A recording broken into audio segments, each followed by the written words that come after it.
দেখে নেই বাংলা ব্যাকরণে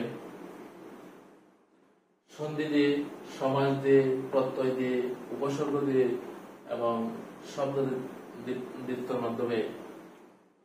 অসংখ্য শব্দ তৈরি হয় এবং এই প্রক্রিয়ার মধ্য দিয়ে মূলত শব্দ তৈরি হয়, সেটা আমরা জানতে পারি বা জানতে পারবো আজকে। যদি আমরা দেখি সন্ধি দিয়ে কিভাবে শব্দ তৈরি হয়,